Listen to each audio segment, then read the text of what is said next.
지난 2008년에 이탈리아의 행위 예술가였던 피파 바카라고 하는 여성이 인간은 선하다라고 하는 자신의 믿음을 증명해 보이기 위해서 한 가지 도전을 하게 됐습니다. 그게 뭐냐 하면 자신의 고향인 이탈리아를 출발해서 중동 지역을 지나서 예루살렘까지 웨딩 드레스를 입고 히치하이킹을 하고 여행을 하는 겁니다. 그녀는 그런 이야기를 합니다. 이 히치하이킹이라고 하는 것이 인간 존재에 대한 믿음에서부터 비롯된다. 그런 이야기를 하고요. 인간도 마치 신처럼 자신을 믿어주는 사람에게 보답하게 되는 그런 존재다라고 하는 아주 강한 신념을 가지고 있었습니다. 자, 그렇게 그 여행을 시작하게 됐죠. 그런데 자신이 가지고 있었던 그 신념이 얼마 지나지 않아서 산산조각 나버리고 말았습니다. 그 여행을 시작한 지 3주가 되던 4월 11일에 이 피파 바카는 터키 한 수풀에서 시신으로 발견이 됐습니다. 터키에서 차를 태워주었던 한 남성이 이 바카를 강간했고요. 결국은 살해하고 시체를 유기하고 도망쳤습니다. 이 피파 바카가 여행을 하는 동안에 많은 사람들이 호의를 베풀어주고 도와주었습니다. 공짜로 차를 태워주는 사람들도 있었고 자신의 도시락을 나누어 주는 사람들도 있었습니다. 이유 없이 친절을 베풀고 호의를 베푸는 사람들도 분명히 있었습니다. 그러나 어떤 사람들은 공격하기도 했고요, 위협하기도 했고 결국은 끔찍한 일을 경험하고 목숨을 잃고 말았습니다. 좀 극단적인 예이기는 하지만 여전히 우리가 살아가고 있는 사회가 위험하다라고 하는 것, 우리가 살아가는 세상에 선이 분명히 있지만 그러나 치명적인 악이 있다라고 하는 것을 우리에게 이야기해 주는 아주 중요한 예가 아닌가 하는 생각이 듭니다. 최근에 방영됐던 드라마 중에 모범택시라는 드라마가 있었습니다. 저희 집엔 텔레비전이 없어서 드라마를 직접 보진 않았습니다만 이 드라마를 소개하는 문구를 보니까요, 이런 문구가 있더라고요. 정의가 실종된 사회, 전화 한 통이면 오케이. 억울한 피해자를 대신해서 복수를 완성하는 사적 복수 대행극. 이 드라마를 소개하는 내용입니다. 가상의 드라마이기는 하지만 우리 사회의 한 단면을 그대로 반영해주고 있는 게 아닌가 하는 생각이 들었습니다. 우리 사회가 정의가 점점 사라져가고 있으니까요, 억울함을 느끼는 사람들이 많아진다는 겁니다. 반면에 이런 억울함을 바로잡아 주어야 할 공권력, 수사기관, 재판기관들이 제대로 그 역할들을 잘 하지 못하는 거죠. 그러니까 사람들이 이 억울함을 풀기 위해서 이 복수 대행 업체를 통해서 사적으로 억울함을 푼다라고 하는 이야기가 이 드라마의 주된 내용이었습니다. 이 이야기들을 보면서 좀 이렇게 안타까운 마음이 들었어요. 사람들이 이 사회 속에서 정의를 기대하기가 점점 힘들어지는구나. 그래서 이런 방법, 복수라고 하는 방법을 통해서라도 뭔가 내 문제를 해결하고 싶어 하고 그런 모습들을 보고 통쾌해하는 사람들의 모습들을 보면서 좀 씁쓸한 마음을 감출 수가 없었습니다. 우리 사회가 정말 정의가 사라져 버린 것이 아닌가. 우리 사회 속에서 정말 어렵고 힘든 일들을 당하는 사람들이 무엇을 기대면서 살아야 할 것인가 하는 것들을 생각해 볼 때 좀 답답한 마음들이 들기도 했습니다. 그렇지만 여러분, 우리가 알게 되는 것은 이 복수, 보복이라고 하는 것들이 점점 우리가 살아가는 사회를 힘겹고 어렵게 만들어가고 있지 않습니까? 복수가 계속해서 이어지면서 우리 사회가 굉장히 위험하고 불안한 사회가 돼버리고 말았죠. 내가 조금 손해본다고 해서 그걸 가지고 몇 배나 되는 것들로 되갚아 주려고 하는 마음 때문에 복수가 더 위험한 복수를 낳는 그런 세상을 지금 저와 여러분은 살아가고 있다는 것입니다. 근데 참 재미있는 것은요, 성경에서도 이런 복수에 대한 동해보복법이라고 하는 것을 이야기하는 내용이 나온다는 것입니다. 레위기 24장 19절 20절을 보면 이런 말씀이 있습니다. 사람이 만일 그의 이웃에게 상해를 입혔으면 그가 행한 대로 그에게 행할 것이니 상처에는 상처로, 눈에는 눈으로, 이에는 이로 갚을지라. 남에게 상해를 입힌 그대로 그에게 그렇게 할 것이며, 이렇게 이야기합니다. 레위기의 율법 속에 이 동해보복법이라고 하는 것이 언급되고 있습니다. 상처는 상처로, 눈은 눈으로, 이는 이로 갚으라, 이렇게 이야기하고 있습니다. 얼핏 우리가 이 말씀을 읽으면 마치 성경이 복수에 대해서 정당화하고 있는 게 아닌가, 이런 생각을 할 수도 있습니다. 물론 이건 구약의 율법이니까요. 신약에서는 예수님께서 복음과 또 산상수훈의 윤리를 통해서 완성된 형태를 우리에게 말씀하지 않으셨습니까? 어쨌든 구약 성경에서 이런 이야기를 하고 있는 것이 이런 오해를 낳게 될 수도 있습니다. 그러나 우리가 앞에서 살펴봤던 것처럼 당시의 사회가요, 작은 일에도 더 큰 것으로 복수하는 것, 그래서 정말 복수가 눈덩이처럼 커져서 아주 비극적이고 아주 잔인한 사회가 되어가는 사회 속에서 이 동해보복법이라고 하는 것은 일종의 울타리고 안전장치라고 할 수 있습니다. 그 이상은 하지 말라는 것이죠.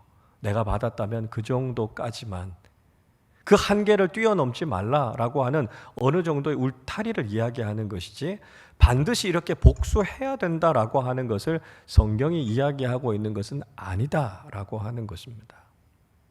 그러나 여전히 복수를 허용하고 이런 복수가 우리의 사회 속에, 삶 속에 자리 잡고 있다라고 하는 것은 우리에겐 불안할 수밖에 없는 요소가 되는 거죠. 자, 우리가 이런 사회를 그리스도인으로 살아가고 있습니다. 그렇다면 우리는 이 사회를 어떻게 살아가야 되겠습니까? 오늘 우리는 성령의 열매 가운데 양선이라고 하는 것에 대해서 함께 살펴보려고 합니다. 갈라디아서 5장에 나오는 양선이라고 하는 헬라어 단어 아가도시네라고 하는 말은 선한 행동, 선한 성품이라고 하는 뜻을 가지고 있습니다. 아가도스라고 하는 형용사의 명사 형태가 이 아가도시네라고 하는 말입니다.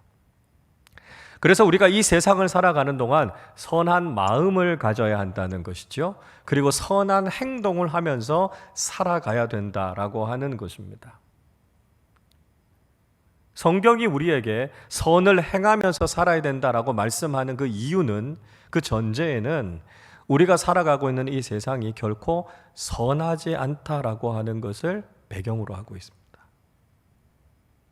우리가 비록 악한 세상을 살아가고 있지만 우리가 그리스도인이라면 우리는 선을 행하면서 살아가는 사람들이 되어야 한다라고 하는 것이죠. 그래서 우리가 악한 세상을 탓하면서 살아갈 것이 아니라 그리스도인으로서 어떻게 선을 실천하며 살아야 할지, 또 우리가 어떻게 선을 격려하는 그리스도인들이 되어야 할지를 본문은 우리에게 이야기해 주고 있습니다.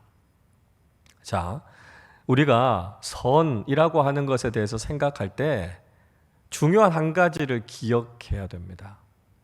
그게 뭐냐 하면, 성경이 이야기하는 선이라고 하는 것은 단지 도덕적이고 윤리적인 선만을 이야기하는 것이 아니라는 것이죠.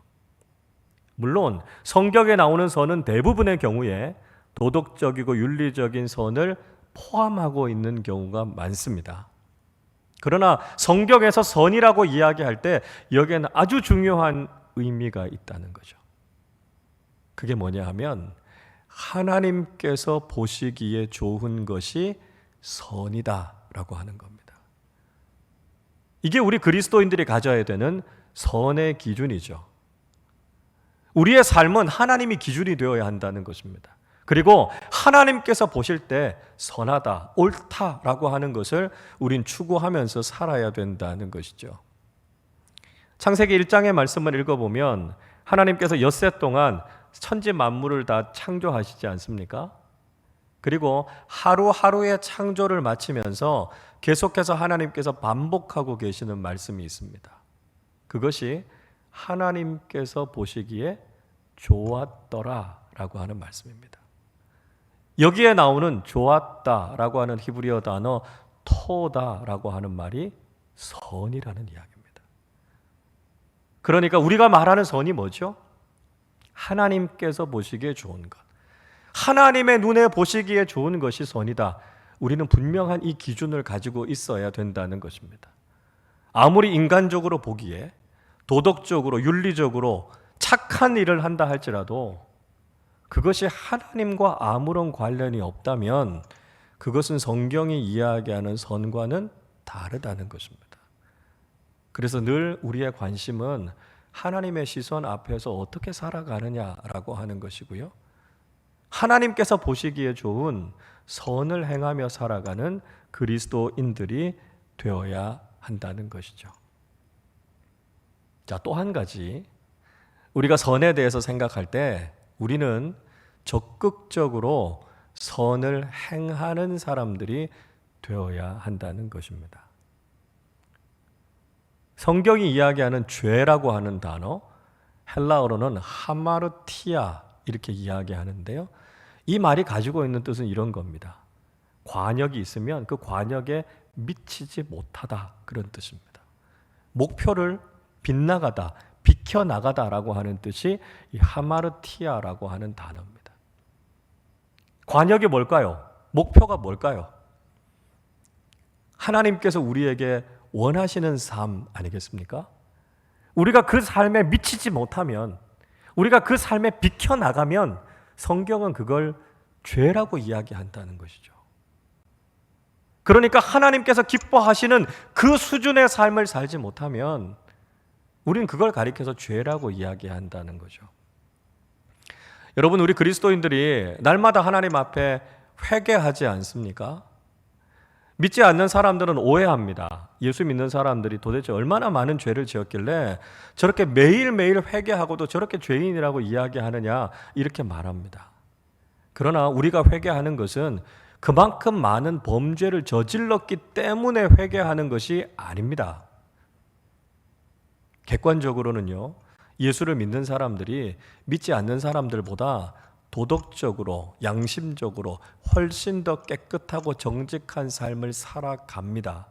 그럼에도 불구하고 우리가 하나님 앞에 죄인임을 고백하고 회개하는 이유가 뭐죠?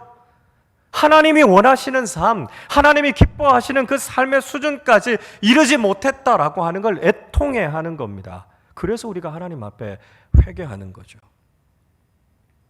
성경이 원하는 삶은 그저 하지 말아야 될 것을 하지 않는 것, 거기에서 만족하지 않습니다. 하나님께서 기뻐하시는 그 삶의 수준까지, 하나님께서 원하시는 그 삶의 단계까지 나아가기를 우리에게 원하신다는 것이죠. 그래서 우리가 적극적으로 선을 실천하는 사람들이 되어야 한다고 말씀하고 있습니다. 근데 여러분 어떻습니까? 이 세상 속에서 여러분이 적극적으로 선을 실천하면서 살아갈 때 여러분 어떤 마음이 드십니까?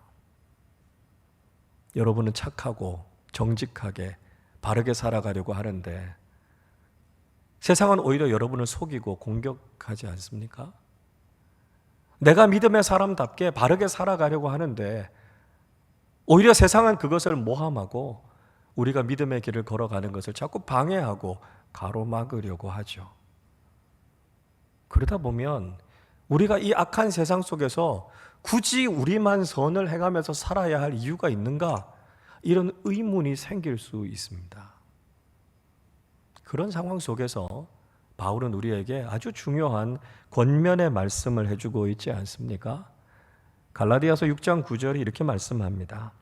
우리가 선을 행하되 낙심하지 말지니 포기하지 아니하면 때가 이름에 거두리라. 우리가 이 세상 속에서 선을 행하면서 살아가면 낙심하게 될 때가 있고요, 실망하게 될 때가 분명히 있다는 것입니다. 우린 선하게 살아가는데 세상은 그렇게 살아가지 않으니까요. 다윗이 이야기하는 것처럼 나는 그들을 선하게 대했는데 그들은 오히려 나를 공격하는 일들을 경험하게 되니까요, 낙심이 되죠. 고민이 됩니다. 그럼에도 불구하고 우리가 그리스도인이라면 끝까지 선을 행하는 사람이 되라 권면하고 있습니다. 왜요? 하나님의 때에, 그것이 언제인지 우린 정확하게 알 수 없지만 반드시 하나님께서 약속하신 때에 선한 열매를 맺게 하실 것이라고 말씀하고 있기 때문입니다. 그때까지 낙심하지 않고 포기하지 않고 인내하면서 선한 씨앗을 뿌리며 살아갈 때 비로소 우리의 삶에 선한 열매를 맺게 되는 것을 경험하게 된다는 것이죠. 그 약속의 말씀을 믿고 끝까지 선을 실천하며 살아가는 그리스도인들이 되라 말씀하고 있습니다. 자, 여러분, 그러면 우리의 삶 속에서 우리가 어떻게 선을 격려하는 그리스도인으로서 살아갈 수 있을까요? 먼저는 악을 악으로 갚지 말아야 한다는 것입니다. 오늘 본문 17절 말씀 우리 한 번 더 같이 읽어보겠습니다.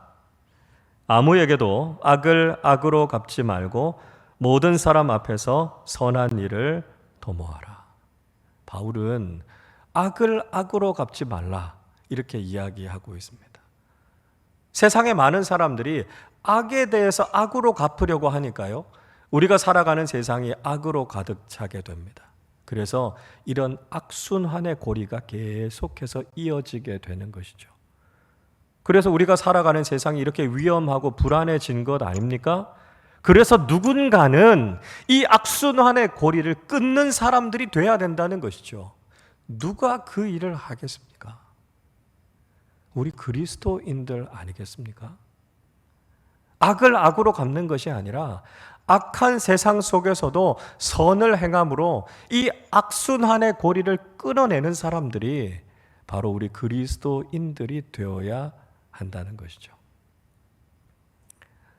전에 제가 섬기던 교회에서 한 집사님이 개인주택을 사셔서 이사를 하시게 됐습니다.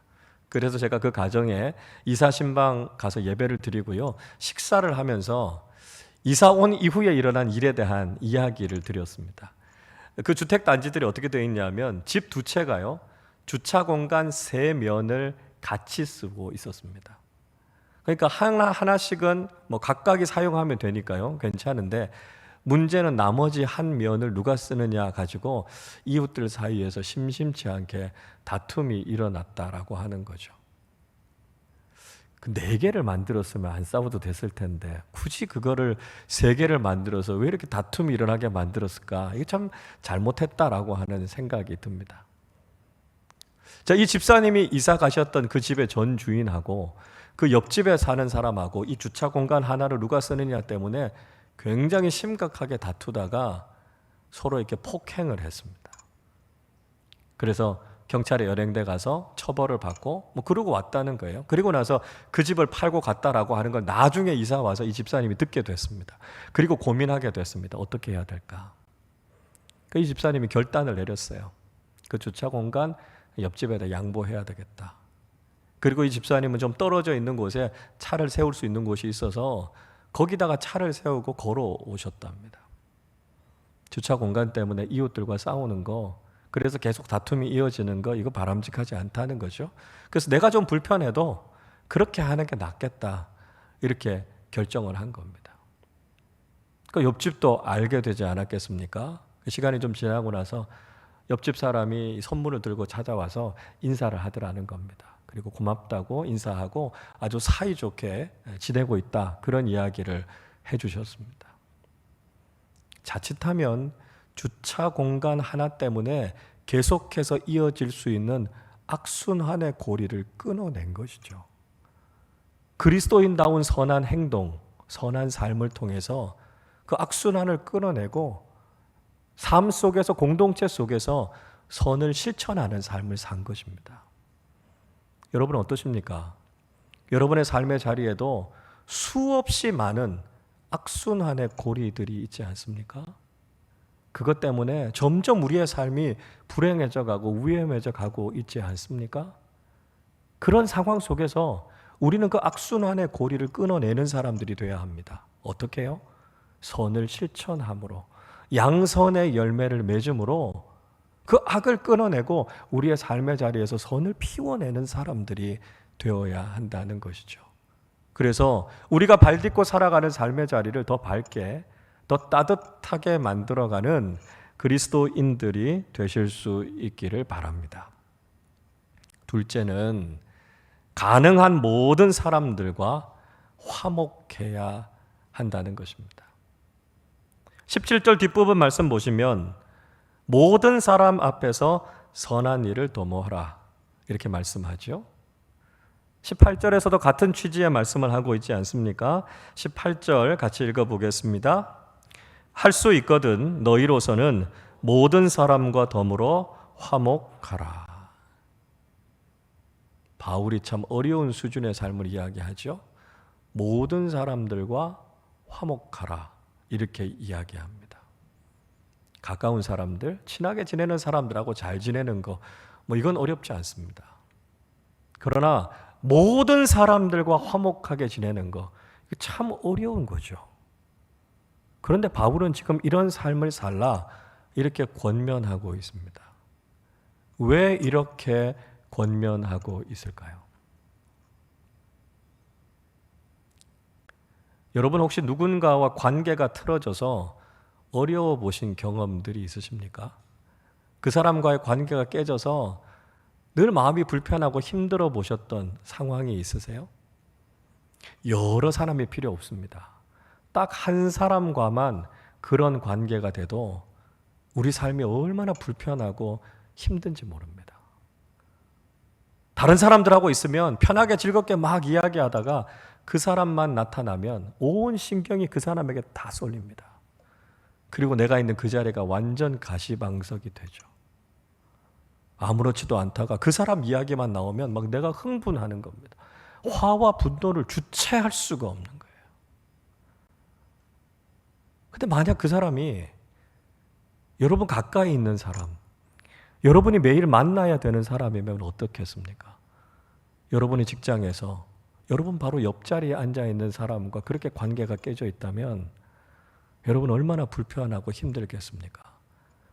그 사람이 딱 한 사람이라도 여러분의 삶 자체를 다 흔들어 버릴 만한 그런 일이라는 것이죠. 그래서 그 사람 포기해버리고 그냥 그 사람 미워하면서 그렇게 살겠다라고 하는 것으로 우리 인생의 문제가 해결되지 않는다는 거예요.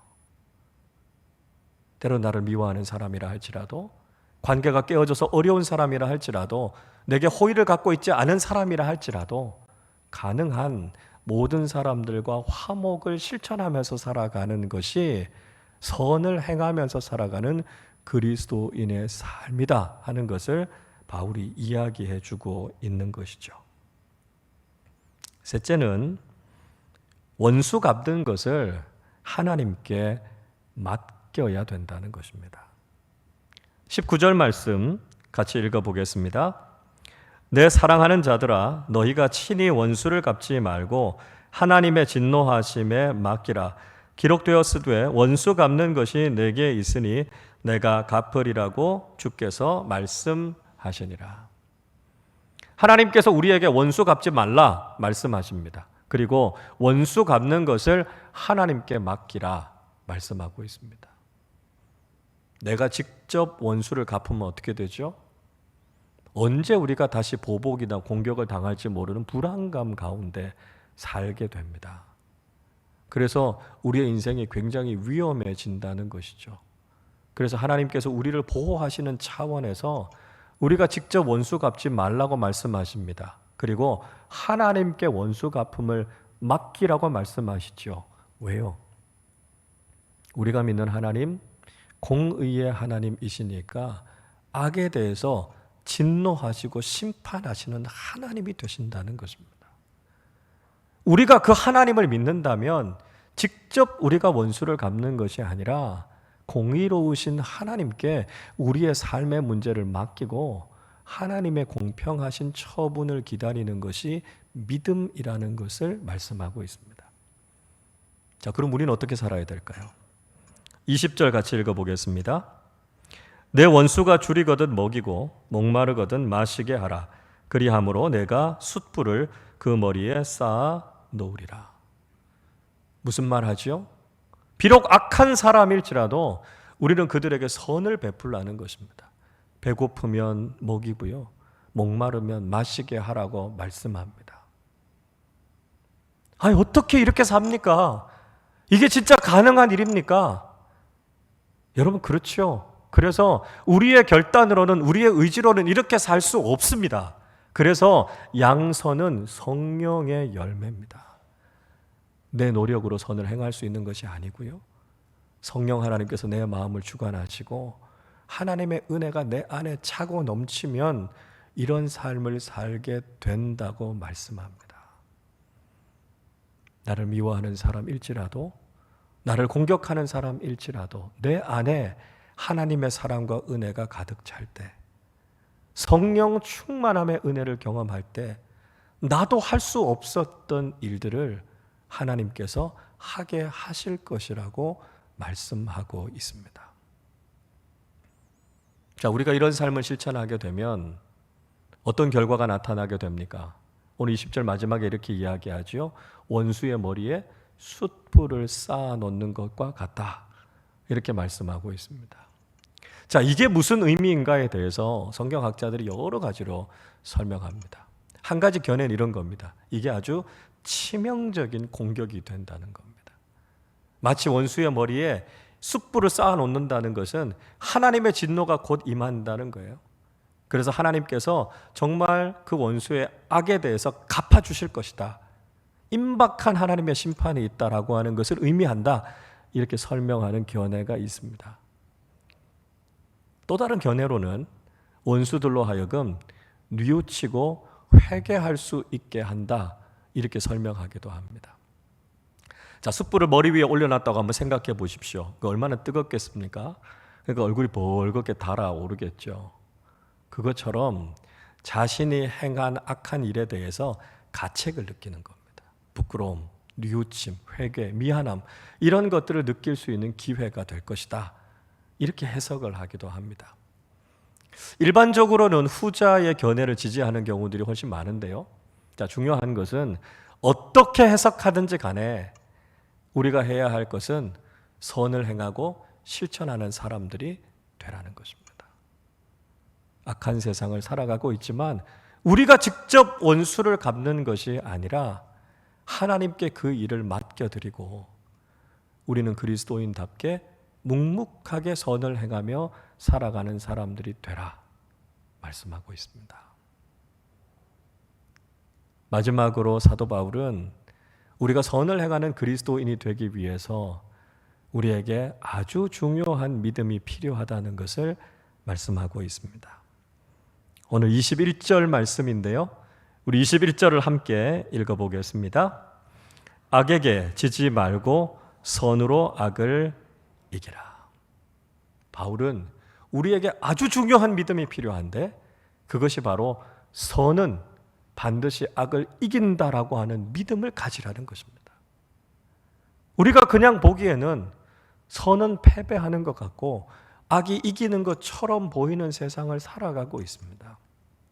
그러나 선하신 하나님께서 반드시 승리하실 것을 믿고 우리가 하나님의 선하심을 우리의 삶 속에서 실천하면서 살아가라는 것이죠. 악이 아무리 강해 보인다 할지라도 반드시 하나님의 선하심이 승리할 것이다. 이 믿음 가지고 나가는 사람들이 선을 실천하며 살아가는 사람들이 될 수 있다는 것입니다.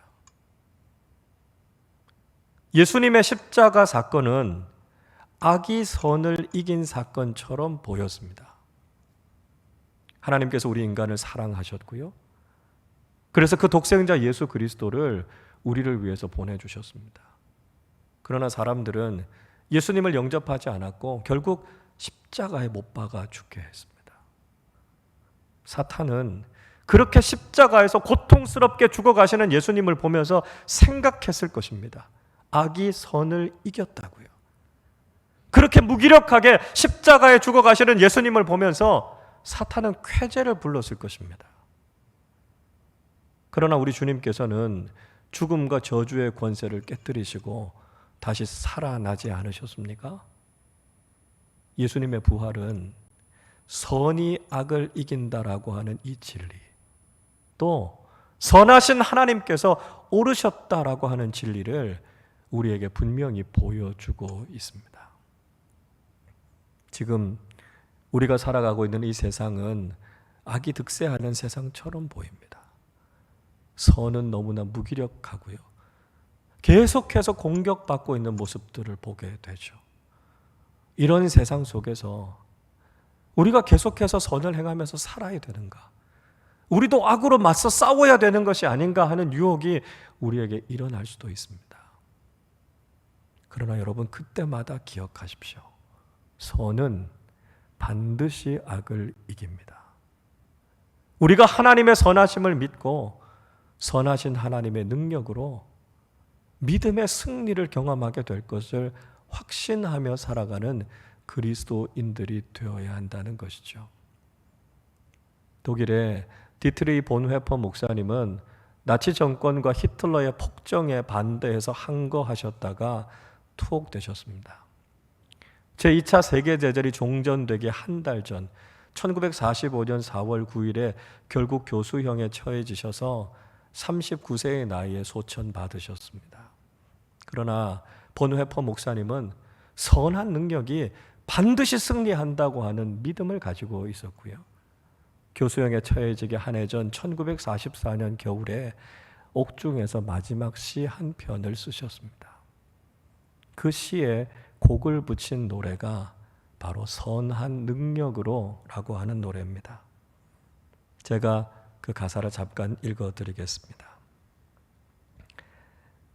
그 선한 힘에 고요히 감싸여 그 놀라운 평화를 누리며 나 그대들과 함께 걸어가네. 나 그대들과 한 해를 여네. 지나간 허물 어둠의 날들이 무겁게 내 영혼 짓눌러도 오 주여 우리를 외면치 마시고 약속의 구원을 이루소서. 그 선한 힘이 우리를 감싸시니 믿음으로 일어날 일 기대하네. 주 언제나 우리와 함께 계셔 하루 또 하루가 늘 새로워. 여러분, 그렇습니다. 우리가 살아가는 세상 속에서 악이 아무리 강해 보일지라도,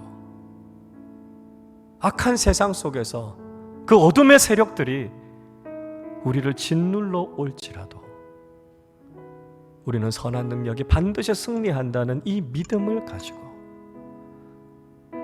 십자가 위에서 물과 피를 다 쏟으시고 우리에게 그 놀라운 사랑을 보여주신 예수님께서 죽음의 권세를 이기시고 부활하셔서 참된 승리를 우리에게 안겨주신 것처럼 우리도 끝까지 성령의 열매인 양선을 실천하며 우리의 삶의 자리에서 묵묵히 선한 열매의 씨앗을 뿌리는 그리스도인들이 되어야 한다는 것이죠. 낙심하지 않고 포기하지 않고 하나님의 말씀을 믿고 선을 실천하며 살아가는 그리스도인들이 되셔서 하나님의 선하심을 이 땅에 가지고 오고 우리의 삶의 자리와 공동체를 더 아름답게 더 따뜻하게 만들어가는 믿음의 사람들이 되시기를 주님의 이름으로 축원합니다.